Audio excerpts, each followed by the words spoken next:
So let's get right into it.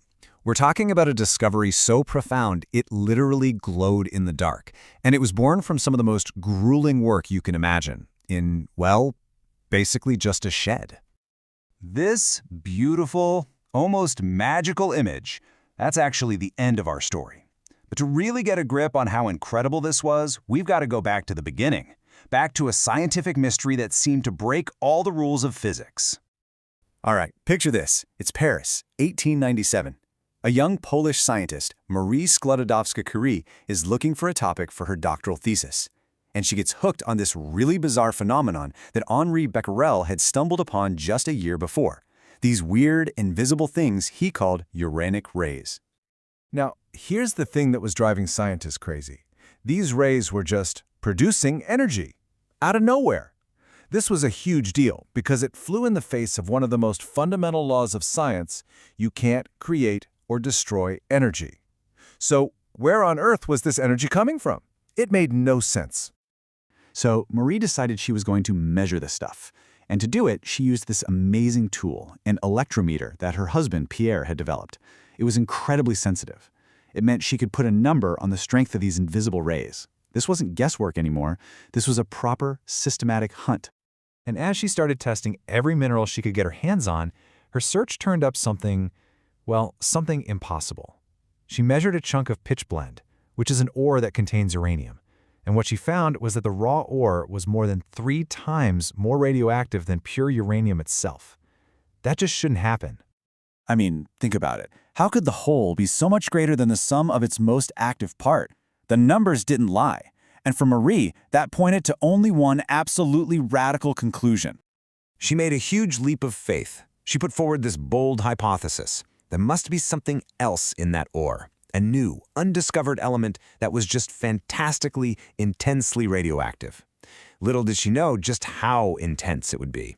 Oh, and by the way, please remember to subscribe to our channel and turn on the notification bell, share and like our videos. The information in the video is compiled from open sources. Thank you. Pierre was so blown away by Marie's discovery and her incredible idea that he dropped everything. He put his own famous research on crystals completely on hold to join her. As they said, it was time for 2 heads, 4 hands to tackle this mystery together. So, to find this element X, they came up with this brilliant new way of doing chemistry. They would break the ore down into its different chemical parts, and then, after each step, they'd use the electrometer to listen for the radioactivity. They'd throw out the quiet stuff and follow the loudest trail. They were basically hunting an invisible element using radioactivity as their guide. And you know what? It worked. But here's the twist. The hunt for one element suddenly split. They found 2 separate radioactive trails. They realized they weren't on the verge of discovering one new element, they were on the verge of discovering 2. Okay, so they were pretty sure they'd found something. But to prove it to a very skeptical scientific community, they had to actually isolate these elements. And that wasn't something you could do in a tiny lab beaker. No, this was going to take tons of raw ore and a much, much bigger workspace. And the workspace they got? It was an abandoned, leaky shed across the courtyard from their school. It used to be a dissecting room. Marie herself just called it a miserable old shed. This is where they were going to try and change science forever. And she wasn't exaggerating. When a famous chemist, a Nobel laureate, came to visit, he was completely stunned. He thought it had to be a practical joke. It's just an unbelievable contrast, right? The primitive, awful conditions versus the world-changing science they were doing inside. For 4 straight years, they worked in this place. The glass roof leaked constantly. In the summer, it was suffocatingly hot. In the winter, it was freezing. Marie once logged the temperature at just over 6 degrees Celsius. There were no vents, so to get rid of toxic fumes, they just had to open a window. It was just awful. And the physical work, it was just brutal. We're talking about Marie wrestling with these giant cauldrons, processing almost 50 pounds of industrial waste at a time, stirring these boiling vats with an iron rod that was nearly as big as she was. It was absolutely backbreaking, titanic labor. But somehow, through all of that smoke, the freezing cold, the dust, and the pure exhaustion, their relentless, methodical work was finally about to pay off. In July of 1898, they announced the first element, which they named polonium, after Marie's home country of Poland.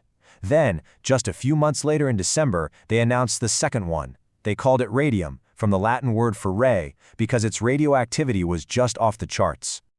But look, announcing the elements is one thing. Actually getting a pure sample of one is a whole other mountain to climb. It would take them 4 more years of that same painstaking work, boiling down literal tons of ore residue to finally get their prize. And after all those years of toil in the damp, cold darkness of that miserable old shed came this moment of just pure, beautiful reward. From tons of industrial waste, after 4 years of crushing labor, this is what they had to show for it. 1/10 of a gram of pure radium chloride. That's it. An amount so small you could barely cover the tip of your finger with it. But that tiny pinch of white powder held an incredible secret. One night, they went back into the shed, into the pitch black, and they saw it. Their little bottles and tubes, containing the stuff they had worked so hard to purify, were glowing. They were giving off their own faint, ghostly light. Can you even imagine that moment? All the struggle, the cold, the exhaustion, it all just melted away into this feeling of pure wonder.